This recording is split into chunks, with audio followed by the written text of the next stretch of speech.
नागरिक कोणी आठवणी ग्रंथ सुरुवात करण्यासाठी धन्यवाद सर. सगळ्यांना पहिल्यांदा माझा जय भीम जय बुद्ध. आपण दरवर्षीप्रमाणे नित्य नियमाप्रमाणे ठरलेल्या कालखंडाप्रमाणे आपण वर्षावासाच्या निमित्ताने अनमोल ग्रंथाचं वाचन करतच असतो. आपल्यासाठी सगळ्यात महत्वाचा ग्रंथ दरवर्षी अभ्यासाला वाचनाला जो दिलेला आहे तो आहे बुद्ध आणि त्यांचा धम्म. तर आजच्या वाचनाच्या भागाकडे जाण्याच्या अगोदर मी तुम्हाला थोडस या वाचनाच्या संदर्भातलं प्रयोजनही सांगतो आणि मग आपण आजचा जो विषय आहे त्याच्याकडे जाऊया. बाबासाहेब आंबेडकरांनी हा ग्रंथ देताना त्याच्या अगोदर क्रांती प्रतिक्रांती आणि इतरही काही 2-3 ग्रंथ त्यांनी वाचायला सांगितले होते. तर बाबासाहेबांनी सगळं साहित्य पुस्तकं दिल्याच्या नंतर त्यांच्या असं लक्षात आलं की माणसाच्या जीवनामध्ये धम्म आणि विनय नसेल तर ते जीवन उद्ध्वस्त होत जाईल, त्या जीवनाला यांत्रिक स्वरूप येईल, ते जीवन काही जीवन असणार नाही. आणि म्हणून बाबासाहेब आंबेडकरांनी आयुष्याच्या त्यांच्या शेवटच्या कालखंडामध्ये अत्यंत परिश्रम करून वेळेतला वेळ काढून जागतिक दर्जाची पुस्तकं हाताळून सगळी त्रिपिटक आणि एकूण बौद्ध धर्माचा सारांश घेऊन त्यांनी हा ग्रंथ लिहिलेला आहे. हा ग्रंथ 3 भागामध्ये आहे. पहिल्या भागामध्ये आपण चरित्र बघतो, दुसऱ्या भागामध्ये हा विनय नीती मूल्य बघतो आणि तिसऱ्या भागामध्ये आपण संघ आणि एकूण सगळं आजच्या कालखंडाशी आपल्याला त्याची कशी सांगड घालता येईल ते बघतो आपण सगळं. तर तथागताच्या एकूण समग्र जीवनचरित्राला, तथागताच्या एकूण समस्त विनयाला म्हणजे धम्माला आणि तथागताच्या एकूण संघाला एकत्रित म्हणजे ते महाबलाढ्य प्रचंड मोठा आहे. त्रिपिटकांचे कितीतरी भाग आहेत, म्हणजे इतके त्रिपिटक आहेत की आपल्या घरामध्ये बसणार नाहीत इतके त्रिपिटक आहेत. आणि म्हणून त्रिपिटकांचे जरी काही भाग आपल्याकडे भारतात महाराष्ट्रात मराठी भाषेत झाले असतील तरी तिबेटची त्रिपिटकं किंवा श्रीलंकेची त्रिपिटकं अशी जगभरातील त्रिपिटकांचे वेगवेगळे भाग आहेत, त्याचे अनुवाद आहेत. आपल्या मराठीत काही संपूर्ण त्रिपिटकांचं अजूनही भाषांतर नाही. आणि म्हणून आज आपण तथागताच्या एकूण जीवन चरित्राला समग्र त्रिपिटकांना एका महान ग्रंथात ज्यांनी बांधलं आणि आपल्या सगळ्यांना दिलं, म्हणजे आपल्या घरापर्यंत, आपल्या शेल्पापर्यंत, आपल्या घरातल्या आरमालीपर्यंत संपूर्ण बुद्धिझमचा तथागताच्या जीवनाचा सारांश ज्यांनी दिला ते बाबासाहेब आंबेडकर. आणि त्यांच्या जीवनातली खरं तर पुस्तकांमध्ये हे चांगलं आणि हे वाईट असं नसतं, पण त्यांच्या जीवनातलं सगळ्यात सुंदर सातत्याने कामाला येणार रोज डेली नोट्स डेली डायरी प्रमाणे सोबत ठेवावं असं हे पुस्तक आहे. त्यातल्या माझ्यासाठी आनंदाची आणि चांगली बाबाशी की मला या ग्रंथातला विनय, नैतिकतेची, जीवन जगण्याची नियमावली फार आवडते आणि योगायोगाने त्याच आपलं वाचन चालू आहे. त्याबद्दल मी आयोजकांनी मला आज बोलण्याची वाचनाची संधी दिली त्याबद्दल मी तुमच्या सगळ्यांचा आभारी आहे. आज आपण जे प्रकरण घेतो आहोत की त्याच्यातला एक जो मुद्दा घेतोय तो असा आहे, धम्माला सद्धम रूप यायला त्याने माणसाचे मोठेपण त्याच्या जन्मावरून नव्हे तर कार्यावरून ठरवावे अशी शिकवण दिली पाहिजे. इथं आपल्याशी 2 लोक संवाद साधतायत, एक खुद्द डॉक्टर बाबासाहेब आंबेडकर आणि 2 तथागत सिद्धार्थ गौतम बुद्ध. बुद्ध जो विनय नियम माणुसकीची जीवन जगण्याची नियमावली सांगतात तीच बुद्धाची नियमावली बाबासाहेब आंबेडकर आपल्याला सांगतायत. म्हणजे आपण 2 लोकांची वाणी, 2 लोकांची शिकवण आज आपण इथे ग्रहण करत आहोत. तर इथे असं सांगितलेलं आहे, म्हणजे आजचा जो मुद्दा आहे की आपल्या आयुष्यामध्ये जे मोठेपण यायला हवं ते काय आपल्या जन्मावरून, कुठल्या तरी कुळावरून, श्रेष्ठत्वावरून नव्हे तर आपल्या विचारांवरून, कार्यकर्तृत्वावरून, माणुसकीवरून. आणि म्हणून आपल्या कार्यावरून आपले मोठेपण ठरावे अशी शिकवण दिली पाहिजे. तर त्या संदर्भातला आजचा हा मुद्दा आहे, त्याच्या संदर्भातलं मी वाचन करतो आहे. ब्राह्मण प्रणित चातुर्वर्ण्याचा सिद्धांत जन्मावर आधारलेला होता. ब्राह्मण म्हणजे ब्राह्मण आईबापांच्या पोटी जन्माला येणारा मनुष्य. वैश्य म्हणजे वैश्य आईबापांच्या पोटी जन्माला येणारा मनुष्य. आणि शूद्र म्हणजे शूद्र आईबापांच्या पोटी जन्माला येणारा मनुष्य. बाबासाहेब आंबेडकर सांगतात की यांची जी चातुर्वर्ण्य व्यवस्था आहे, ब्राह्मणांची, ब्राह्मण धर्माची, त्याला आजच्या काळामध्ये हिंदू धर्म म्हटलं जातो, पण त्या काळात वैदिक सनातन ब्राह्मण धर्म म्हटलं जायचं. तर ब्राह्मण धर्माची नियमावली ही जन्मावर आधारलेली होती. म्हणजे ब्राह्मणाच्या घरात जन्माला की कोण झाला? तो ब्राह्मणच झाला. म्हणजे ब्राह्मणाच्या पोराने काही वाईट वागलं, शिव्या दिल्या, दारू पिली, व्यसन केले, काही घाणेरडं वर्तन केलं, तरी त्याला काय म्हणायचं? तर ब्राह्मणच म्हणायचं. वैश्याच्या घरी म्हणजे व्यापार उद्यम करणाऱ्याच्या घरी जरी एखादा पोरगा जन्माला आला, अपत्य जन्माला आलं, त्याने व्यापार उद्यम नाही केला, तरी त्याला काय म्हणायचं? व्यापाराचा पोरगा, वैश्याचा पोरगा. म्हणून बाबासाहेब आंबेडकरांनी आणि बुद्धांनी इथे मुद्दा देताना सांगितलं की अशा काही जन्मावरून श्रेष्ठत्व ठरत नसतं, त्याचं श्रेष्ठत्व कार्यकर्तृत्वावरून ठरावं. तिसऱ्या मुद्द्यात बाबासाहेब सांगतात, ब्राह्मणाच्या मते माणसाचे मोठेपण त्याच्या जन्मापेक्षा दुसऱ्या कशावरही अवलंबून असू नये. म्हणजे बाबासाहेबांनी इथे आपल्याला सोप्यात देण्यासाठी प्रत्येक ओळीत काही संदर्भ दिले नाही, पण बाबासाहेब कुठल्या मुद्द्यावरून सांगतात? तर मनुस्मृतीप्रमाणे ब्राह्मण्य नावाचे त्यांचे काही वेदांगे आहेत, वेदाचे अंग आहेत, उपनिषद आहेत, याच्यात पानापानावर मनुस्मृतीसह ब्राह्मणांच्या पानापानावर सांगितलेलं आहे की जन्माशिवाय मनुष्याचं श्रेष्ठत्व कशावरही असू नये, असं बाबासाहेबांनी या ठिकाणी सांगितलेलं आहे. चौथ्या मुद्द्यात बाबासाहेब सांगतात, चातुर्वर्ण्याप्रमाणे हा सिद्धांतही भगवान बुद्धाला घृणास्पद वाटत असे. त्याचा सिद्धांत ब्राह्मणी सिद्धांताच्या अगदी विरुद्ध होता. त्याच्या सिद्धांताप्रमाणे माणसाचे मोठेपण त्याच्या जन्मावर अवलंबून नसून त्याच्या अंगाच्या योग्यतेवर अवलंबून आहे. बाबासाहेब मग बुद्धाचा संदर्भ देताना असं सांगतात की बुद्धाला हे बिलकुल आवडायचं नाही. काय आवडायचं नाही? की माणसाचं मोठेपण त्याच्या जन्मावर असावं, त्याचं श्रेष्ठत्व जन्मावर असावं. आणि म्हणून बुद्धाने जेव्हा बुद्धाला कळायला लागलं, ग्रहत्याग केला, अनेक प्रकारच्या आश्रमांमध्ये बुद्ध गेले, अनेक प्रकारच्या फिलॉसॉफीचा, तत्वज्ञानाचा तथागतांनी अभ्यास केला, आणि तथागताला हा जन्मावर आधारलेला सिद्धांत नको होता, आवडत नव्हता, त्यांनी हा सिद्धांत नकार दिला. आणि म्हणून बाबासाहेब सांगतात की तथागताला माणसाच्या जन्मावरचं मोठेपण मान्य नव्हतं. त्याचं मोठेपण कसं असावं? कार्यकर्तृत्वावर. माणूस जसा जसा मोठा होतो त्याला त्याच्या कुटुंबाने, आई वडिलांनी, जवळच्यांनी, नातलगांनी त्याला चांगली शिकवण द्यावी. मोठा होताना त्यानं इतरांशी प्रेमाने वागावं, त्याची वाणी चांगली असावी, त्याचं वर्तन चांगलं असावं, त्याचं कार्यकर्तृत्व चांगलं असावं.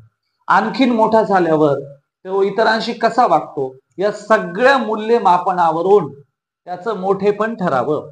चांगलं वागत असेल तर तो मोठा, इतरांशी वाईट वागत असेल तर त्याला मोठं मानायचे काही कारण नाही. आणि म्हणून तथागत म्हणाले, बाबासाहेब आंबेडकर तथागताचा हवाला देऊन आपल्याला सांगतात की तथागत म्हणाले की मला जन्मावर म्हणजे जन्माला त्याच्या घरात की चांगला किंवा वाईट असं म्हणणं मला मान्य नाही. आणि म्हणून बाबासाहेब म्हणतात तथागताने जन्मावर अवलंबून जी योग्यता होती, अयोग्यता होती, तिला नकार दिला. पुढे बाबासाहेब आंबेडकर सांगतात, ज्या प्रसंगी भगवान बुद्धाने आपला हा सिद्धांत मांडला तो प्रसंग विशेष महत्वाचा आहे. म्हणजे कोणता सिद्धांत? आता आपण ते पुढे बघणार आहोत की कर्मावर आधारलेला, त्याच्या कार्यकर्तृत्वावर आधारलेला सिद्धांत तथागतांनी मांडला. बघा, एकमेव तथागत भगवान गौतम बुद्ध असे आहेत की ज्यांनी पूर्वाश्रमीच्या, वैदिक धर्मियांच्या, ब्राह्मण धर्मियांच्या सिद्धांताला जाहीर नकार दिला. नकार देणं सोपं आहे, पण स्वतःचा एक सिद्धांत मांडणं, स्वतःची एक आयडियोलॉजी, स्वतःचा एक विचार मांडणं ही फार ग्रेट गोष्ट आहे. म्हणून बुद्धाने एक सिद्धांत मांडला, आपण तो पुढे बघूया. एकदा भगवान अनाथ पिंडिकाच्या जेतवनारामात विहार करत होते. एके दिवशी दुपारी येण्यापूर्वी हातात भिक्षापत्र घेऊन त्यांनी श्रावस्ती नगरात भिक्षेसाठी प्रवेश केला. आणि म्हणून त्या भागामध्ये तथागत जिथे जिथे वर्तन करायचे, फिरायचे, भिक्षा मागायचे किंवा मार्गदर्शन करायचे, त्या त्या भागातले काही विहार होते. तर जेतवन राम नावाचे एक विहार आहे आणि त्या विहाराच्या परिसरात श्रावस्ती भागामध्ये, श्रावस्तीच्या नगरात तथागत भिक्षाटनासाठी गेले आणि त्यांनी प्रवेश केला. त्यावेळी होमाग्नी प्रज्वलित करून यज्ञाची तयारी चालली होती. भिक्षाटन करता करता भगवान अग्निक नावाच्या ब्राह्मणाच्या दारी आले. त्याच्या घरात होमाग्नी पेटला होता, आहुतीची तयारी चालू होती. आणि म्हणून श्रावस्ती नगरात तथागत भिक्षाटनासाठी आल्यावर त्यांनी बघितलं तर ब्राह्मणाच्या एका कॉलनीत म्हणा, तत्कालीन त्यांच्या एका वस्तीमध्ये म्हणा, यज्ञाची तयारी चालली होती. यज्ञ प्रज्वलित केला होता, यज्ञ पेटवला होता आणि ब्राह्मणांच्या कर्मकांडाप्रमाणे त्या यज्ञाची तयारी चालली होती. आणि अशा एका ब्राह्मणाच्या, म्हणजे ब्राह्मणाचं नाव आहे अग्निक, अग्निक नावाच्या ब्राह्मणाच्या दारात तथागत आले. भगवंतांना आपल्या दाराशी येताना पाहून अग्निक रागाने म्हणाला, हे कृंचिता थांबा, तिथेच थांब. हे करंट्या भिक्षू तिथेच थांब. हे व्रपाला बहिष्कृत माणसा तिथेच थांब. नेहमीप्रमाणे म्हणजे आजचे ब्राह्मण काय आणि तथागताच्या काळातले ब्राह्मण काय, त्यांचा स्वभाव तुम्हाला सांगायची काही गरज नाही. म्हणजे अंगणात आलेल्या माणसाशी सुद्धा कधीही माणुसकीने न वागणारे हे लोक. तथागताला तो ब्राह्मण, आग्निक नावाचा ब्राह्मण अद्वा तद्वा बोलू लागला. तत्कालीन भाषेतल्या शिव्या वापरून म्हणू लागला, हे केस कापलेल्या टक्कल केलेल्या या माणसा, तू तिथेच थांब, अलीकडे येऊ नकोस. आणि बहिष्कृत पद्धतीने अत्यंत हीनत्वदर्शक भाषेमध्ये त्या आग्निक नावाच्या ब्राह्मणाने तथागताला अद्वा तद्वा बोलायला सुरुवात केली, शिव्या द्यायला सुरुवात केली आणि म्हणाले, करंट्या भिक्षू तू तिथेच थांब. पुढे ब्राह्मणाचे शब्द ऐकून भगवान म्हणाले, हे ब्राह्मणा, वृषल बहिष्कृत कोणाला म्हणावे? माणूस कोणत्या कारणाने बहिष्कृत ठरतो तुला माहित आहे काय? तथागताचा स्वभाव प्रचंड करुणावान, नैतिक, ग्रेट, उंचीवरला असा जगात इतका प्रेमळ स्वरूपाचा माणूस होणे नाही, कधी होणार नाही. इतका प्रेमळ. आपुल्याला शिव्या दिले असते म्हणले, ये तुला आमच्या कॉलनी दाखवतो, तुझी बघतो. पण बुद्ध काही तसे म्हणाले नाही. तथागतांना नेहमीच, आणि काय एक वेळ काय अनेक ब्राह्मण येऊन भांडायचे, तोंडावर शिव्या द्यायचे. आणि म्हणून तथागतांनी आपल्या स्वतःच्या स्वभावाप्रमाणे, कधी कुणाला प्रतिक्रिया देणारा त्यांचा स्वभाव नाही, लोकांना काय म्हणायचं ते म्हणू द्या, आपल्या स्वतःच्या स्वभावाप्रमाणे तथागतांनी त्याला दिलेल्या शिव्यांच्या पैकी एक शब्द पकडला, कोणता? बहिष्कृत. आणि मग तथागत म्हणाले की तुला माहिती का बहिष्कृत कुणाला म्हणावे? अहो, तू मला बहिष्कृत म्हणत असेल ना, तर ते बहिष्कृत पण नसतं. तुम्हाला ज्या अद्वा तद्वा भाषेत बोलतोय त्याला बहिष्कृत म्हणत नसतात. मी तुला तथागत सिद्धार्थ गौतम बुद्ध प्रश्न विचारतो की हे ब्राह्मणा, बहिष्कृत कुणाला म्हणावे? तथागताने प्रश्न केला. पुढे तथागत म्हणाले, नाही गौतमा, तथागताला आग्निक नावाचा ब्राह्मण म्हणाला, नाही गौतमा, कुणाला वृषल बहिष्कृत म्हणावे आणि कुणाला कोणत्या कारणाने मनुष्य वृषल बहिष्कृत ठरतो हे मला माहिती नाही. त्या ब्राह्मणाने मग तथागताला उत्तर दिलं की ठीक आहे, मला नाही माहिती कुणाला बहिष्कृत म्हणावं किंवा कोणत्या कारणाने माणूस बहिष्कृत होतो हे काही मला माहिती नाही. बघा, यज्ञ याग कर्मकांडाचा स्तोम वाजवणारे, इतका शहाणपणाच्या तिरस्कृत भाषेत गप्पा करणाऱ्या ब्राह्मणाला तथागतांनी एका साध्या विनयाचा, स्वतःच्या प्रेमळ स्वभावाने प्रश्न केला होता की इतका ओरडायलाच बोंबलायलाच तर बहिष्कृत कुणाला म्हणावं? त्यांनी स्पष्ट उत्तर दिलं की मला काही बहिष्कृत शब्दाची व्याख्या माहिती नाही, कुणाला म्हणावं माहिती नाही. पुढे भगवान त्याला म्हणाले, म्हणजे तथागत सिद्धार्थ गौतम बुद्ध त्याला म्हणाले, वृषल बहिष्कृत कोणाला म्हणावयाचे याचे ज्ञान तुला झाल्यास काही वावगे होणार नाही. यावर आग्निक ब्राह्मण म्हणाला, त्याचे ज्ञान मला हवे. याचा जर आग्रह तू धरीत आहेस तर सांग, तुला काय सांगायचे आहे ते. खरं तर ब्राह्मणाला हे काय आवडणारी गोष्ट नाही, पण तथागत म्हणाले, आता तुला माहितीच नाही आणि मी चाललोच आहे तुझ्या दारातून भिक्षा मागत, तर तुला बहिष्कृत कुणाला म्हणावं याचं ज्ञान देणं मला काही जड जाणार नाही, माझं काही नुकसान होणार नाही. त्यामुळे मला असं वाटतं इथून जाता जाता बहिष्कृत कुणाला म्हणावं याचं ज्ञान देणं, तुला ज्ञान होणं गरजेचं आहे. त्यावर उत्तर देताना ब्राह्मणही म्हणाला की ठीक आहे, तू चाललाच आहेस, तू म्हणतोच आहेस, तर मी सुद्धा बहिष्कृत कुणाला म्हणावं हे ज्ञान तुझ्या तोंडून ऐकायला मी तयार आहे. ब्राह्मणाने यासाठी होकार दिला असावा की त्याला वाटलं काही शब्द तथागताचे खोडता येतील, वाद घालता येईल. ब्राह्मण तर वादासाठी तयारच असायचे. पण तथागताचा स्वभाव असा की जो कुणी त्यांच्याकडे, ब्राह्मण असो कुणी असो, आला आणि तथागताशी संवाद केला तो खुद्द तथागताचाच होऊन जायचा, बुद्धाचाच होऊन जायचा. आणि म्हणून ब्राह्मणाने होकार दर्शवला की मी ठीक आहे, बहिष्कृत कुणाला म्हणावे हे समजून घ्यायला तयार आहेस. पुढे ब्राह्मणाची संमती मिळताच भगवान म्हणाले, जो मनुष्य स्वभावाने रागीट, दीर्घद्वेषी, दुर्गुणी, निंदाप्रिय, मिथ्यादृष्टी आणि वंचक आहे त्याला वृषल म्हणजे बहिष्कृत समजावे. तथागतांनी बहिष्कृत असल्याच्या व्याख्या सांगायला सुरुवात केलेली आहे आणि मग त्याला तथागत त्याला एका एका पद्धतीने सांगायला लागले. पहिल्यांदा तथागत म्हणाले, बहिष्कृत कुणाला म्हणावे? आपल्याही देशात, आपल्याही गावखेड्यात बहिष्कृत पद्धती होती. कशी? तर उच्च जातीय, वरच्या जातीचे लोक गावगाड्याच्या, वेशीच्या बाहेरच्या अस्पृश्य जातीच्या लोकांना बहिष्कृत मानायचे. आणि म्हणून तथागताच्या काळात हा प्रश्न होता, हा समस्या होती, हा प्रॉब्लेम होता. ब्राह्मणांच्या शिवाय कोणालाच ग्रेट मानायचे नाही, ते सगळ्यांना असंच बहिष्कृत मानायचे.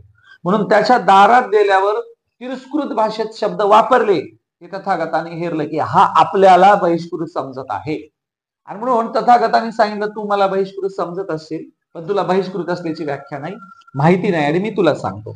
आणि मग तथागताने पहिला शब्द सांगितला, जो मनुष्य स्वभावाने रागीट असतो, ज्याच्या स्वभावात सातत्याने राग असतो. पुढे तथागत म्हणाले, जो दीर्घद्वेषी असतो, सतत कुणाला कुणाची निंदा करतो, कुणाला कुणाचा द्वेष करतो. नंबर 1 रागीट असतो. नंबर 2 दीर्घद्वेषी, सतत द्वेष करतो. नंबर 3 दुर्गुणी, ज्याच्या अंगात नुसते गुण दुर्गुण भरलेले आहेत.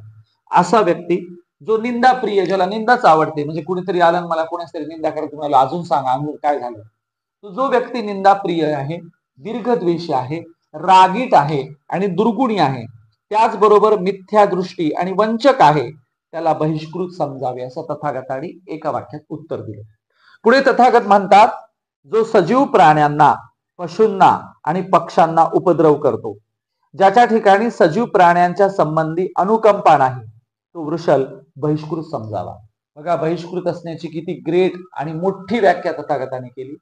पुढे त्याच व्याख्येला वाढवताना म्हणाले ते की जो मनुष्य प्राण्यांचा द्वेष करतो, प्राण्यांचा, मनुष्य सोडून इतर प्राण्यांचा द्वेष करतो, आणि पशु पक्ष्यांचा जो द्वेष करतो, त्यांना सातत्याने उपद्रव करतो, नुसता द्वेषच नाही तर चलता चलता मांजरीला दगड मारणे, चलता चलता कुत्र्याला दगड मारणे, चलता चलता काहीतरी वृद्ध वयस्क माणूस आहे त्याची टॉन्टिंग करणे, त्याला काहीतरी चिडवणे, निघून जाणे, अशा प्रकारे जो उपद्रव करतो त्याला काय समजावे, बहिष्कृत समजावे.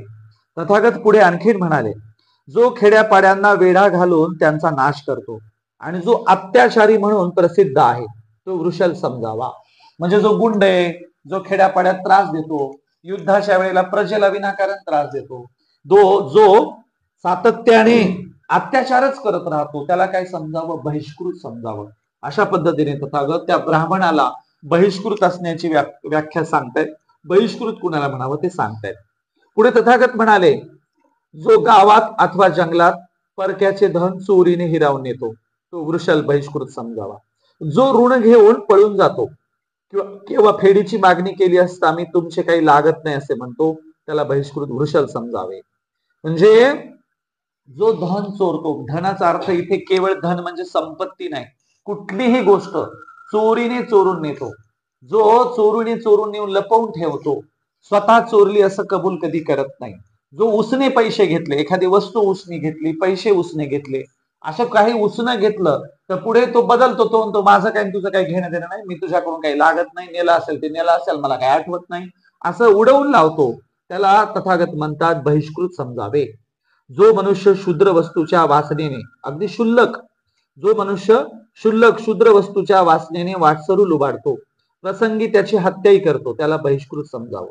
म्हणजे आताच्या काळात रस्त्याने लुटमार उरलेली नाही, पण त्या काळामध्ये लुटमार व्हायची, म्हणून तथागत म्हणतात शुल्लक कारणासाठी रस्त्याने लुटतो. म्हणजे एखादा एक लहान काही साधारण वस्तू घेऊन जात असेल तर त्याची वस्तू लुटणे, माणसांना लुटणे, त्याच्या अंगावरचे कपडे लुटणे, त्याला मारणे. बरं, या लुटमारीच्या वेळेला प्रसंगी हत्या सुद्धा करायला जो मागे पुढे बघत नाही, त्याला बहिष्कृत म्हणावं. आणि म्हणून पुढे तथागत म्हणतो, जो साक्षीच्या वेळी स्वतःसाठी किंवा दुसऱ्यासाठी किंवा द्रव्य लाभाच्या आशेने खोटं बोलतो, त्याला वृषल म्हणजे बहिष्कृत समजावं. जो साक्ष नीट देत नाही, म्हणजे आज कोर्ट आहे, आजही ही परिस्थिती आहे, जो कोर्टात नीट साक्ष देत नाही, साक्ष द्यायच्या वेळेला साक्ष पलटवतो किंवा चांगल्याच्या बाजूने कधीच उभं राहत नाही, अशा व्यक्तीला तथागत म्हणतात त्याला बहिष्कृत समजावं. जो संमतीने अथवा बलात्काराने अप्त अथवा मित्रांच्या स्त्रियांशी मर्यादातिक्रमण करतो, तो वृषल समजावा. म्हणजे त्याच्या वाणीवर, वर्तनावर ज्याच्या संयम नाहीये, कुणाच्याही महिलेला निंदा नालस्ती करणं, बोलणं, आप्तस्वकीय मित्रांच्या महिलांच्या बद्दल शब्द मर्यादाच्या पलीकडे जाणं, आणि ज्याच्या वर्तनात, बोलीत सदैव इतरांच्या प्रती घृणा आहे, निंदा आहे, अशा व्यक्तीला देखील बहिष्कृत म्हटलं पाहिजे. जो स्त्रियांच्या बाबतीत मर्यादा ओलांडतो, अशा व्यक्तीला बहिष्कृत म्हणावं. जो संपन्न असूनही आपल्या गत यौवनात वृद्ध आशा माता पितरांचे पोषण करत नाही, त्याला बहिष्कृत म्हणावं. जो चांगले कोणते म्हणून विचार असता वाईटाची सल्ला मसलत देतो आणि कपटीपणाने शिकवितो, त्याला बहिष्कृत समजावं. म्हणजे दोन मुद्दे आहेत. जो स्वतःकडे आई वडिलांचं भरण पोषण करता येईल एवढी संपत्ती असून सुद्धा आई वडिलांकडे ढुंकूनही बघत नाही, आई वडिलांची, घरातल्या वृद्धांची सेवा शुश्रूषा करत नाही, त्यांना मदत करत नाही, उतार वयात त्यांचा आधार होत नाही, अशा व्यक्तीला बहिष्कृत म्हटलं पाहिजे असं तथागत म्हणतात. तर मला सांगायचं याच्यामध्ये कोणती व्याख्या तथागताने केलेली जन्मावर आधारलेली आहे? अहो तुमच्याही घरात, माझ्याही घरात बहिष्कृत असू शकतो, उच्च जातवर्गीयांच्या ब्राह्मणांच्या घरातही बहिष्कृत असू शकतो. तथागताने केलेली बहिष्कृतपणाची व्याख्या ही काही जन्मावर आधारलेली नाही, ती कर्मावर आधारलेली आहे. पहिल्यांदा या जगात, भारतात, देशात तथागताने व्याख्या केली. एकूण व्याख्येचा सारांश आहे, जो वाईट वागतो त्याला बहिष्कृत म्हणावं आणि जो चांगला वागतो त्याला चांगलं म्हणावं. की ब्राह्मणाच्या दारात कोणी आला की ते बहिष्कृतच असतो असं थोडंच असतं. आणि म्हणून याच्यात तथागत म्हणतात की ज्याला चांगलं वाईट कळत असून सुद्धा वाईट वाल्याचा सल्ला घेतो, वाईटाची बाजू घेतो आणि वाईटाप्रमाणे वागतो, इतरांशी कपटीप्रमाणे वागतो, कपटी वर्तन करतो, त्याला बहिष्कृत म्हणावं. पुढे तथागत म्हणतात जन्माने कोणीच नसतो, मी आताच तुम्हाला म्हणालो जन्माने कोणीच बहिष्कृत नसतो, त्याचप्रमाणे जन्मानेच कुणीही ब्राह्मण ठरत नाही. तथागताचे हे, भगवंताचे हे शब्द ऐकून त्यांना केलेल्या शिवीगाळीबद्दल अग्निकाला आपली लाज वाटू लागली आणि म्हणून बहिष्कृतपणाची व्याख्या केली. मी सांगितल्याप्रमाणे तथागत म्हणजे तथागताच्या तोंडून डॉक्टर बाबासाहेब आंबेडकर म्हणतात की अशा प्रकारे तथागत म्हणाले जन्माने कुणीही बहिष्कृत नसतो आणि जन्माने कुणीही चांगलाही नसतो. ब्राह्मणाच्या घरात जन्मला की चांगला आणि ब्राह्मण सोडून इतराच्या घरात जन्मला की बहिष्कृत, असं कसं काय? असं काही मानायची कारण आहे का? ब्राह्मणाचे पोरं खनकुशे, वाईट वागणारे, नालायक निघाले तर त्याला बहिष्कृत म्हणावं आणि शूद्र अतिशूद्रांच्या घरातही विद्वान चांगले निघाले तर त्याला चांगलं म्हणावं. या एकूण आता वाचलेल्या बहिष्कृतपणाच्या व्याख्येबद्दल संत रविदास महाराजांचा एक सुंदर दोहा आहे. म्हणजे तथागताच्या, बुद्ध आणि त्यांच्या धम्मातल्या बहिष्कृत कोणाला म्हणावं या व्याख्येसाठी एकच दोहा कुणी केलाय? संत रविदास महाराजांनी. ते म्हणाले, ते काय म्हणाले?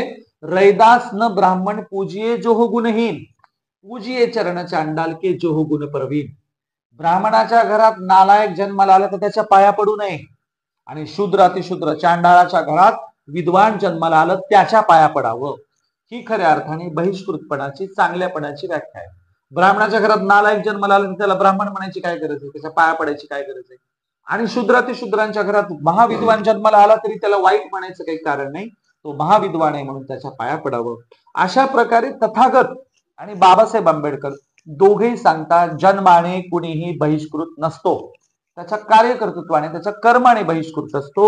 आणि म्हणून हे भगवंताचे जे शब्द आहेत बघा, जो पहिल्यांदा भगवंत तथागत दारात आल्यावर तनतन करत होता, आरडाओरडा करत होता, लय शहाणपणा दाखवत होता, माझ्या घरी यज्ञ चालू आहे लांबच उभं राहा म्हणत होता, म्हणजे तथागतांना अद्वा तद्वा बोलत होता, शिवीगाळ करत होता, तो शेवटी त्याला ना तथागताने सांगितलेल्या या बहिष्कृतपणाच्या व्याख्येबद्दल लाज वाटायला लागली, त्याला कमीपणा वाटला. त्याच्या लक्षात आलं हे फार विद्वान ग्रस्त आहेत, आपण जे अगोदर अद्वा तद्वा बोलत होतो त्याच्याबद्दल त्याला शरम वाटायला लागली. आणि म्हणून पुढचा मुद्दा आहे धम्माला सद्धर्म रूप. या वयाला त्याने, धम्माने माणसा माणसामधील समतेच्या भावनेची अभिवृत्ती केली पाहिजे. म्हणून बहिष्कृतपणाची व्याख्या सांगून आता चांगलं काय असतं ह्याच्याकडे तथागत आणि बाबासाहेब वळतात. आणि म्हणून धम्माला म्हणजे धम्म कोणाला मिळून बनतो? आपल्या सगळ्यांना, संघाला आणि एकूण माणसांना त्याच्या नियमावल्या मिळून धम्म बनतो. आणि म्हणून इथे बाबासाहेब आंबेडकर तथागताच्या रूपाने सांगतात माणसा माणसांमधली समतेच्या भावनांची वृद्धी म्हणजे धम्म आहे. तो आपण मुद्दा बघूया. पहिल्यांदा बाबासाहेब सांगतात जन्माने माणसं विषम असतात, बरोबर आहे. काही बळकट तर काही दुबळी असतात, काहींना अधिक बुद्धी असते तर काहींना थोडी अथवा मुळीच नसते. बाबासाहेब बुद्धाच्या रूपाने सांगताना म्हणतात की जन्मल्याबरोबर सगळे काही सारखे असतात का? तर जन्माने माणसं कमी अधिक असतात, दुबळी असतात, काहीचं शरीर, काहीची देहयष्टी, काहीचं वजन कमी अधिक असतं ना. आणि म्हणून काही बळकट असतात तर काही दुबळी असतात, काहींना अधिक बुद्धी असते तर काहींना थोडी अथवा मुळीच नसते, काहींच्या अंगी थोर कर्तृत्व शक्ती असते तर काहींच्या अंगी ती फारच थोड्या प्रमाणात असते, काही सधन असतात तर काही दारिद्र्य असतात. म्हणजे काहींच्या बुद्धिमत्तेत कमी अधिक फरक असतो. शाळेत जाणवतं बघा, म्हणजे सर शिकवताना काहींना एकदा बोललं की लक्षात येतं, काहींना 2-3 वेळा सांगावं लागतं, आलं का लक्षात, आलं का लक्षात. आणि म्हणून इथे बाबासाहेब बुद्धांच्या रूपाने सांगतात की अशा प्रकारे माणसं जन्मताच विषम असतात, सगळे काही समान नसतात. परंतु ही विषमता ब्राह्मण मानतात ती नाही. ही विषमता नैसर्गिक विषमता आहे. जन्माला आल्याबरोबर कशी असतात, तर कोणी दुबळा, कोणाला लवकर समजतं, कोणाला कळतच नाही. लहान लेकराला कोणाला ना 2-2.5 वर्षानंतर शब्द फुटतात, काही जणाला 5 वर्ष झालं तरी बोबडं बोलतंय. म्हणजे असं कमी अधिक ऐकू, मेंदू त्याची समजून घेण्याची ग्रास्पिंग पॉवर असं कमी अधिक असतं, असं इथे सांगतायत बाबासाहेब बुद्धाच्या रूपाने. तर या सर्व प्रकारच्या माणसांना जीवन संघर्षात प्रवेश करावाच लागतो. जन्मल्याबरोबर आपला संघर्ष सुरू होतो. जन्मल्याबरोबर सगळ्यांना चांगुलपणा मिळतो असं नाही. प्रत्येकाला संघर्ष करावाच लागतो. संघर्षाच्या दिशेनं त्याला पावलं टाकावीच लागतात. या जीवन संघर्षात विषमता ही स्वाभाविक स्थिती असते. असे मानले तर दुबळ्यांची स्थिती असह्य होईल. म्हणून विषमता, जीवन संघर्षात विषमता येतेच, पण तरी देखील या विषमतेबद्दल सातत्याने बोलत राहिलो तर दुबळ्यांना अधिक वाईट वाटेल आणि दुबळ्यांना वाटेल अगोदरच आम्ही दुबळे आणि पुन्हा आमच्या वाट्याला विषमता. आणि म्हणून पुढे बाबासाहेब सांगतात, विषमता जीवनाचा नियम करून चालेल काय? म्हणून जन्मल्याबरोबर आपल्या वाट्याला विषमता आली, आता याला नियमच करायचा का? हो, आम्ही विषम आहोत. तर तो प्रश्न आहे, त्या प्रश्नाचं उत्तर पुढे देणार आहेत बुद्ध आणि बाबासाहेब, की नाही, चालणार नाही. आम्हाला या विषमतेतून, जी जन्माने असू द्या किंवा ह्या ब्राह्मणांनी ब्राह्मणी व्यवस्थेत लादलेली असू द्या, त्यातनं बाहेर आलं पाहिजे. या नियमाचा परिणाम म्हणजे जीवन संघर्षात जे योग्यतम आहे ते टिकतील, असा असल्यामुळे काही लोक वरील प्रश्नाचे उत्तर होकारार्थी देतात. काही लोक म्हणतील, मग आता नैसर्गिकच विषमता आहे ना, या विषमतेत ना जे चांगले ते टिकतील, बाकीचे मरू द्या, संपतील. तर बाबासाहेब म्हणतात, असं लोक काही उत्तर देतील, पण ते काही यथोचित योग्य होणार नाही. पुढे ते म्हणतात, परंतु प्रश्न असा आहे की संघर्षात जे योग्यतम आहे ते समाजाच्या दृष्टीने असा श्रेष्ठतम ठरतात काय? याला कोणी होकारार्थी उत्तर देऊ शकणार नाही. आणि म्हणून जे जन्मल्याबरोबर चांगले धष्टपुष्ट आहेत आणि म्हणून त्याला चांगलं म्हणावं का? तेच पुढे संघर्षात टिकतील असं मानावं का? तर बुद्ध म्हणतात किंवा बाबासाहेब म्हणतात, याचं उत्तर नकारार्थी द्यावं लागेल. आता ते का द्यावं लागेल ते पुढे सांगतात. याच कारणास्तव धर्म समता शिकवितो. जरी श्रेष्ठतम मनुष्य योग्यतम नसला तरी समाजात समतेस मान्यता दिल्यास तो जगू शकेल. फार सुंदर मुद्दा आहे. काय मुद्दा आहे तुमच्या लक्षात येते की नाही मला नाही माहिती. जन्मल्याच्या नंतर कोणी दुबळा आहे, कोणी अपंग आहे, कोणाला जन्मताना लवकरच कळत नाही, काही लोक असहाय्य आहेत. जर मग असं मानलं की आता ही नैसर्गिकच दुबळेपण आहे, आता चालू द्या आणि आम्ही चांगले आहोत, चालू द्या, तर बुद्ध बाबासाहेब म्हणतात तसं जमणार नाही. अहो, एखादा नैसर्गिक दुबळा असेल तर त्याच्या जीवनात धर्म, नियती, नियम, विनय जर दिले आणि त्याने त्या विनयाचं, नियमाचं चांगलं पालन केलं तर त्याला अधिक ग्रेट म्हणता येईल ना. तो जन्माने दुबळा आहे म्हणून वाईट मानायचं काही कारण नाही. तर याच्यासाठी तथागताच्या जीवनात मला वाटतं बुद्ध आणि त्यांचा धम्मात तो प्रसंग आलाय की नाही मला तर आठवत नाही, पण एक प्रसंग फार चांगला आहे, तो मुद्दा मी सिद्ध करण्यासाठी सांगतोय. की एकदा तथागताच्या भिक्षू संघात असाच जन्माने दुबळा भिक्षू होता. जन्माने दुबळा म्हणजे मठ्ठ, आपल्याकडे खेड्यात काय म्हणतात, त्याला मठ्ठ राहायला कळतच नाही. असा एक भिक्षू संघात मठ्ठ भिक्षू होता. त्याला नीट प्रवचन समजायचं नाही, तथागत काही बोललेल्या गाथा पाठवायच्या नाही, काही नाही, तो आपला असाच होता. आणि मग त्याची निंदा केली जायची, म्हणायची बघाय मठ्ठ भिक्षू आला, हसायचे त्याला. मग काय करावं, तो तथागताने त्याला एकच गाथा शिकवली. तथागत म्हणाले ये, त्याला एक गाथा शिकवली, म्हणजे एवढीच गाथा पाठ करायची, त्याच्यावरच बोलायचं. फार छोटीशी गाथा शिकवली. मग त्याने ती गाथा पाठ केली आणि त्यावरच तो आचरण करायला लागला. एकदा भिक्षुनी संघाने तथागताकडे निमंत्रण पाठवलं की हे तथागता, आमच्या भिक्षुनी संघाला प्रवचनाला एक भिक्षू पाठवावा. तेव्हा तथागताने तो सगळ्यात मठ्ठ धिम्म स्वरूपाचा तो भिक्षू पाठवला भिक्षुनी संघाकडे, ज्याला एकच गाथा पाठेल त्याच्यावरच आचरण करतो. मग तो गेला. तर गेल्याच्या नंतर समस्त भिक्षुनी संघ त्याच्यासाठी स्वागताला उभा राहिला. समस्त भिक्षुनी संघातून तो स्टेजकडे, त्या बसायच्या आसनाकडे आला, तो बसला. त्याने एकच गाथा म्हटली. त्या एकच गाथेवर त्याने प्रवचन केलं कितीतरी वेळ. सगळा भिक्षुनी संघ अगदी लक्ष देऊन ऐकत होता. सगळ्या भिक्षुनी संघाने प्रवचन संपल्यावर त्याचं स्वागत केलं, त्याच्यासाठी चांगले तोंडातून उद्गार चांगले काढले, अहो भंते म्हणून त्याचं स्वागत केलं. तो इतका खुश झाला आणि समस्त भिक्षुनी संघाने त्याला जाण्यासाठी रस्ता दिला. कुणीही निंदा केली नाही, कुणी वाईट बोललं नाही, उलट त्याच्या प्रती आदराने सगळे नतमस्तक झाले. तो आनंदाने तथागताकडे आला, म्हणा तथागत, हो माझ्या प्रती या लोकांनी, या भिक्षुनी संघाने फार चांगलं आचरण केलं. तथागत म्हणाले, यासाठी केलं की तुला जी गाथा पाठ आहे ना, त्या गाथेवर, त्या गाथेप्रमाणे तू आचरण करतो. अरे लोकांना खूप काही पाठ असू शकतं, पण आचरण करत नसते तर काय अर्थ आहे? म्हणून तुला जेवढं पाठ आहे तेवढ्यावर तू आचरण करतो, म्हणून भिक्षुनी संघाने तुझ्या प्रती आदरभाव दाखवला. इथं हाच मुद्दा घेतलाय बाबासाहेबांनी, बुद्धांनी, की जन्मता कोणी अपंग, आंधळा, लुळा, पांगळा असेल तर त्याला काय मोठे व्हायचे अधिकार नाहीत का? तुम्ही म्हणणार काय मग तो असाच आहे म्हणून? तर धम्माच्या, विनयाच्या, संघाच्या द्वारे त्याला देखील मोठं होता येतं, त्याला त्यातनं, त्या नैसर्गिक विषमतेतून बाहेर येता येतं, असं बुद्ध बाबासाहेबाच्या रूपाने सांगतात. तो मुद्दा मी परत वाचतो. याच कारणास्तव धर्म समता शिकवितो. जरी श्रेष्ठतम मनुष्य योग्यतम नसला तरी समाजात समतेस मान्यता दिल्यास तो जगू शकेल. पुढे बाबासाहेब म्हणतात, समाजाला जर कोणाची गरज असेल तर तो श्रेष्ठतम पुरुषाची, योग्यतम पुरुषाची नव्हे. फार चांगले दोन महत्वाचे मुद्दे आहेत. योग्यतम पुरुष वेगळा मुद्दा आहे, श्रेष्ठतम पुरुष वेगळा मुद्दा आहे.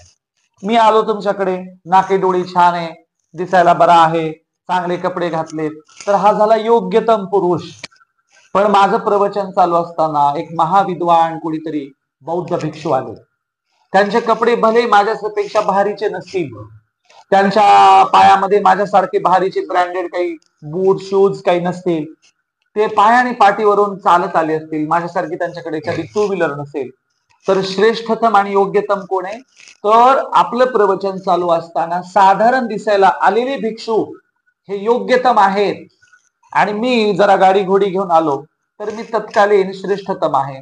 म्हणून बुद्ध आणि बाबासाहेब सांगतात, आम्हाला श्रेष्ठतम माणसं नको, आम्हाला योग्यतम माणसं हवीत, ज्यांची योग्यता सगळ्या गुणांनी योग्य असेल अशी योग्यतम माणसं हवीत. आणि म्हणून श्रेष्ठतम आणि योग्यतम मध्ये आपण फरक समजून घेतला पाहिजे. म्हणून ते सांगतात, समाजाला जर कोणाची गरज असेल तर ती श्रेष्ठतम पुरुषाची नव्हे, योग्यतम पुरुषाची. तर याच कारणास्तव मुख्यतः धर्म समतेच्या तत्वाचा पुरस्कार करतो. म्हणून समता हवी. जरी निसर्गाने आम्ही विषम असू, एखाद्या ब्राह्मणांच्या ब्राह्मण धर्माप्रमाणे आम्ही विषम असू, पण आम्हाला समता हवी. आणि म्हणून ते म्हणतात, या कारणास्तव धर्म समतेच्या तत्वाचा पुरस्कार करतो. म्हणून धर्म का दिलाय?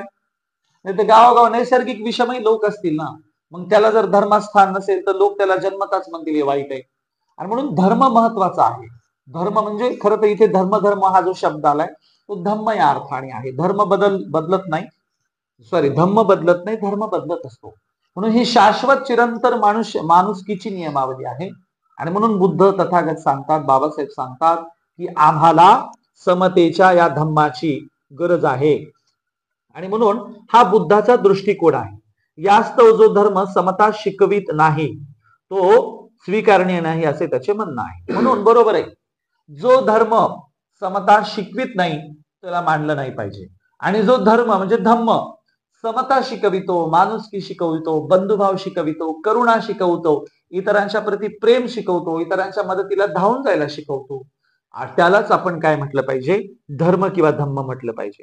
स्वतःला सुखी करण्यासाठी दुसऱ्याला दुखी करा, अथवा दुसऱ्याला सुखी करण्यासाठी स्वतःला दुखी करा, अथवा स्वतःला दुसऱ्यालाही दुःखी करा, अशा तऱ्हेच्या कर्माचा उपदेश करणाऱ्या धर्मावर तुम्ही विश्वास ठेवाल काय? त्यावर श्रद्धा ठेवाल काय? हा प्रश्न केलेला आहे. आणि त्याचं उत्तर आहे, जो धर्म आपल्या सुखाबरोबरच दुसऱ्याच्याही सुखाची वाढ करण्याची आणि कोणावरही अत्याचार सहन न करण्याचा उपदेश करतो तो श्रेष्ठतम धर्म नव्हे काय? त्याचं आपसुक उत्तर येतं, होय आहे. म्हणून दोन मुद्दे आपण बघूया, की स्वतःला सुखी करण्यासाठी दुसऱ्याला दुखी करा. म्हणजे मला सुखी व्हायचंय तर मग लोकाला ओरबडून आणा, लोकाला लुटा, लोकांच्या बद्दल वाईट बोला, तर हा धर्म असू शकतो का? प्रश्न केलेला बिलकुल असू शकत नाही. स्वतःला सुखी करण्यासाठी दुसऱ्याला दुखी करणं काय काय कामाचं आहे ते? बघा, एक छोटस उदाहरण सांगतो. एक जण माझ्याकडे आला आणि ते मला द्या टाळी, मग त्याला टाळी दिली, ते लई खुश होता. म्हणलं का हो, लई उड्या मारायला लागली, लईच खुश आहे. ते म्हणले आमच्या शेजाऱ्यांना लॉटरी लागली. मी म्हणलं मी पहिला माणूस बघितला दुसऱ्याला लॉटरी लागली आनंदी झालेला, खुश झालेला, सुखी झालेला. ते म्हणला नाही, तुम्हाला नाही कळायचं. म्हणलं कस काय? शेजाऱ्याला लॉटरी लागली तर तू कस काय सुखी आहेस, आनंदी आहे, लय खुश आहेस, कस काय?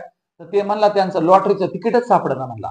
म्हणजे बघितलं का, दुसऱ्याचं नुकसान झालं तर याला आनंद, असा धर्म असू शकतो का? एक जण असाच आला माझ्याकडं, सॉरी डॉक्टरकडे गेला एक जण असाच. डॉक्टरकडे गेला, म्हणतोय डॉक्टर साहेब माझ्या पोटात दुखायलंय. डॉक्टर म्हणले कधीपासून दुखायलंय? तर हे म्हणलं शेजाऱ्याने बंगला बांधलाय तेव्हापासून दुखायला. म्हणजे ह्याला काही धर्म मानायचा काय काही चांगलं नाही. दुसऱ्याचं चांगलं झाल्यावर ज्याला वाईट वाटतं आणि दुसऱ्याचं वाईट झाल्यावर ज्याला चांगलं वाटतं, तो धर्म असू शकत नाही, ती शिकवण धर्माची असू शकत नाही. तिथे ते सांगितले, ते नियमात सांगितले. मी तुम्हाला उदाहरण देऊन सांगितलं की म्हणून स्वतःला सुखी करण्यासाठी दुसऱ्याला दुःखी करा, अथवा दुसऱ्याला सुखी करण्यासाठी स्वतःला दुःखी करा, अथवा स्वतःला आणि दुसऱ्यालाही विनाकारण दुःखी करून टाका. अशा तऱ्हेच्या कर्माचा उपदेश करणाऱ्या धर्मावर विश्वास ठेवाल का? याचं उत्तर आम्ही नाही ठेवणार विश्वास. आम्हाला नको असला धर्म. लोकांचं बी नुकसान करा आणि स्वतःचं बी करा, किंवा स्वतःच्या चांगल्यासाठी लोकांचं नुकसान करा, असला धर्मावर आम्ही विश्वास ठेवणार नाही. आणि म्हणून त्यावर श्रद्धा ठेवाल का? पुन्हा प्रश्न केला. बिलकुल नाही, असल्या धर्मावर आमची श्रद्धा पण नाही. आणि ते आता ठेवायची गरज नाही. 2,500-3,000 वर्ष आम्ही प्रयोग केले ना, आम्ही तुम्ही म्हणतात त्याप्रमाणे वागून बघितलो. त्यामुळे आमचं काही भलं झालं नाही म्हणून आम्ही काही श्रद्धा ठेवणार नाही. जो धर्म आपल्या सुखाबरोबर दुसऱ्याच्या सुखाची वाढ करण्याची आणि कोणत्याही अत्याचार सहन न करणाऱ्या उपदेश करतो, तो श्रेष्ठतम धर्म नव्हे काय? बरोबर आहे. जो धर्म स्वतःच्या सुखाबरोबर दुसऱ्याच्याही सुखाचा विचार करतो आणि जो धर्म अन्याय अत्याचार सहन करायचा नाही असं सांगतो, जो धर्म दुसऱ्यालाही अन्याय अत्याचार करू देत नाही आणि कोणावर अन्याय अत्याचार झाला तर धावून जातो, इथे प्रश्न केला, तो धर्म श्रेष्ठ नव्हे काय? त्याचं उत्तर आहे होय, तो धर्म श्रेष्ठ आहे. जो माणुसकी शिकवतो, कोणावरही अन्याय अत्याचार करू नये म्हणतो, जो श्रेष्ठ आहे, उदात्त आहे, उन्नत आहे, ग्रेट आहे, निश्चितच तो धर्म श्रेष्ठ आहे आणि श्रेष्ठ मानला पाहिजे. आणि म्हणून पुढे सांगतात, जे ब्राह्मण समतेच्या तत्वाला विरोध करीत त्यांना हे आणि अशासारखे मोठे खोचक प्रश्न बुद्ध विचारित असे. आणि म्हणून या मुद्द्याचा समारोप करताना धर्म किती ग्रेट असतो हे सांगताना बाबासाहेब बुद्धाचा नियम सांगताना, बुद्धाचं उदाहरण सांगताना म्हणतात, जे जे ब्राह्मण बुद्धाला असे खोचक प्रश्न करायचे त्यांना बुद्ध विनयशीलतेने प्रेमाने उत्तर द्यायचे आणि मग सगळे ब्राह्मण खजित व्हायचे, हारायचे चर्चेमध्ये. आणि म्हणून भगवान बुद्धाचा धम्म म्हणजे माणसाच्या सत्प्रवृत्तीतून उद्भवणारा अत्यंत न्यायप्रधान असा धर्म आहे. बाबासाहेबांनी फार सुंदर इथे वाक्य वापरलेलं आहे. भगवान बुद्धाचा धम्म म्हणजे माणसाच्या सत्प्रवृत्तीतून उद्भवणारा अत्यंत न्यायप्रधान असा धर्म आहे. बुद्धाचा धर्म कुठून उद्भवलाय? तर माणसाच्या सत्प्रवृत्तीतून. आणि तो कसा आहे? न्यायप्रधान आहे. बघा, बाबासाहेब अशा प्रकारचे नियम सांगताना बुद्धाच्या बद्दल काय म्हणतात, तर हा धम्म कुठून आकाशातून अवतरित झालेला नाही. हा धम्म अपौरुषीय आहे, म्हणजे कोणीतरी देवाने नाही बनवलेला. हा धम्म माणसाच्या सत्प्रवृत्तीतून बनला आहे. सत्प्रवृत्ती म्हणजे चांगल्या माणसांच्या जगण्याच्या नियमावलीचं कलेक्शन आहे. बुद्ध जगभर फिरले, म्हणजे तत्कालीन जग मानूया, आजचं जग खूप मोठं आहे, पण बुद्ध त्या भागातल्या अनेक भागांमध्ये राजे महाराजांच्या परिसरात राज्य व्यवस्थेत फिरले आणि चांगली जीवन जगण्याची नियमावली त्यांना सापडली. त्याचा समुच्चय, माणसाच्या जीवन जगण्याच्या सत्प्रवृत्तीचा समुच्चय बुद्धाने गोळा केला आणि त्याचा काय बनवला, तर नियम बनवला आणि तो अत्यंत न्यायप्रधान बनवला. या तथागताच्या धम्मामध्ये सगळ्यांना न्याय आहे, कुणावरही अन्याय नाही, सगळ्यांचं भलं करणं आहे. कोणाचं म्हणजे तोंड पाहून भलं नाही, याचं भलं करतो याचं नाही करत. तर हे धम्माचं ग्रंथ, धम्माचं पुस्तक, धम्माचा विनयाचा संघाचा हा जो ग्रंथ आहे, सगळ्यांचं भलं करणार आहे. अशा प्रकारे बाबासाहेबांनी बुद्धाचे 2 उदाहरणं देऊन सांगितले. आपण पहिल्या मुद्द्यात बघितले, पहिल्या याच्यामध्ये बघितले, काय बघितलं, तर बहिष्कृत कोणाला म्हणावं आणि बहिष्कृत कोणाला म्हणू नये. दुसऱ्या आत्ताच्या मुद्द्यात काय बघितलं, तो धर्म कसा असतो, धर्म काय असतो आणि कोणता खरा धर्म, कोणता खोटा धर्म. तर जो माणुसकी शिकवत नाही तो खोटा धर्म, आणि ज्याच्यात माणसाला उन्नत होता येतं तो खरा धर्म असा आहे. तर आज आता चतुर्थ खंडाकडे आपण जातो. मला वाटतं आपण इथे थांबायला पाहिजे. हा, तर पुढे आपण चतुर्थ खंड घेणार आहोत, ज्या खंडामध्ये धर्म आणि धम्म, त्याच्यामध्ये आपण पहिल्या भागात बघणार आहोत धर्म आणि धम्म, दुसऱ्या भागात बघणार आहोत परिभाषिक शब्द साम्यामुळे मौलिक भेद असे अस्पष्ट राहतात, तिसऱ्या भागात बघणार आहोत बुद्ध जीवन मार्ग आणि चौथ्या भागात बघणार आहोत बुद्धाची प्रवचने. मी इथे बोलताना ओझरता उल्लेख केला, की धम्म आणि धर्म वेगळा आहे, तो पुढे तुमच्या वाचनात चर्चेमध्ये येणार आहे. आणि म्हणून अशा पद्धतीने तथागताचा हा विनय, म्हणजे आता मी वाचलं त्याला विनयाची नियमावली काय म्हणतात, ही धम्माची नियमावली आहे. ती माणसाला उंचीवर नेणारी, प्रगती करणारी आणि माणसाला आणखीन मनुष्यत्वाकडे नेणारी. बघा, तुम्ही आनंदी आहात, पण याही पेक्षा तुम्हाला आनंदी व्हायचंय का, तर धम्म वाचला पाहिजे. तुम्ही आता हुशार आहात, पण याही पेक्षा अधिक हुशार व्हायचं असेल तर धम्म वाचला पाहिजे. तुमचं जीवन अत्यंत सुंदर आहे, तुम्ही नैतिक जीवन जगता, पण याही पलीकडे उंचीवर नैतिकता प्राप्त करायची असेल तर तुम्हाला धम्म वाचलाच पाहिजे. तथागताचं, बाबासाहेबांचं बुद्ध आणि धम्म हे समजून घेतला पाहिजे. लोक तुम्हाला आदराने चांगलं बोलतात, पण याही पेक्षा ग्रेट आदर तुम्हाला द्यावासा कोणी वाटत असेल, लोकांनी म्हणावं फलाण्याचा पोरगा चाललाय बघा, काय ग्रेट पोरगा आहे, त्याचं आचरण बघा. लोकांनी मला अमुक अमुक स्त्री बघा, किती विनयशील आहे, प्रेमळ आहे, तोंडावरून हात फिरवते, गरिबाच्या मदतीला जाते, हिच्या तोंडात सदैव चांगले शब्द असतात, असं तुम्हाला लोकांनी कौतुकाने म्हणावं असं वाटत असेल तर ह्या ग्रंथाकडे नियमित लक्ष दिलं पाहिजे. हा ग्रंथ आपण जसा चातुर्मासात वाचतो, म्हणजे वर्षावासात, इकडे आपल्याकडे बौद्ध परंपरेत वर्षावास म्हणतात, आमच्याकडे वारकरी परंपरेमध्ये चातुर्वास म्हणतात, काही फरक नाही. हाच वर्षावासातला विनय तिकडे चातुर्मासात घोकंपट्टी केली जाते, चातुर्मासात त्याचं पठण केलं जातं, भजन म्हटलं जातं. आणि म्हणून तुम्हाला तुमच्या आयुष्यात अधिक उन्नत, अधिक विकसित, अधिक ग्रेट, अधिक श्रीमंत, अधिक चांगलं व्हायचं असेल तर केवळ चातुर्मासात नाही, वर्षभर सातत्याने हे विनयाचे, धम्माचे, संघाचे नियम वाचले पाहिजे. मी यावर अनेक या नियमावलं स्टेटस व्हिडिओ बनवलेत, व्हिडिओ अनेक व्हायरल होतात, आणि म्हणून तुम्ही सुद्धा हे समजून घेतलं पाहिजे. आजच्या ह्या एकूण माझ्या सांगण्याच्या प्रवचनातून किंवा ह्या ग्रंथाच्या वाचनातून तुम्ही जाताना काहीतरी घेऊन जाल अशी अपेक्षा करतो. नाही तर काय सांगितलं हे सगळं आणि विहाराच्या पलीकडे, ह्या दरवाजाच्या पलीकडे गेले की ते धम्म तिकडच, आमचं रोजचं आचरण तेच तसंच. मग तोंडाचा पट्टा सकाळी सकाळी सुरू, म्हणजे ते एक नियम आहे बघा, गाढवा पुढं वाचली गीता आणि वाचणारच गाढव होता. म्हणजे तुम्ही म्हणाल आमचं चालू द्या, तुम्ही तुमचं गाढव पण काय करायचं ते करा. तर तसं नाही, आपण आपल्या आचरणात हळूहळू बदल केले पाहिजे. इतका जगातला सगळ्यात ग्रेट माणूस बुद्ध आपल्याला दिलाय बाबासाहेबांनी, जगातला सगळ्यात ग्रेट विनयशील त्याचा धम्म आपल्याला दिलाय, त्याच्या संघाचं मॉडेल आपल्या समोर ठेवले. हे संघाचं मॉडेल आपल्याला पुन्हा पुन्हा उभं करायचं. एका गावात, म्हणजे आपण प्रवचनाची, माझ्या बोलण्याची समारोप करूया. एका गावात एक म्हातारी होती बघा, तिचा तोंडाचा पट्टा नुसता सुरू असायचा, सारखी भांडायची, अख्खा गावाला भांडून बुरबुड आणला. आणि नेमकं तिच्या नातवाचं लग्न होतं.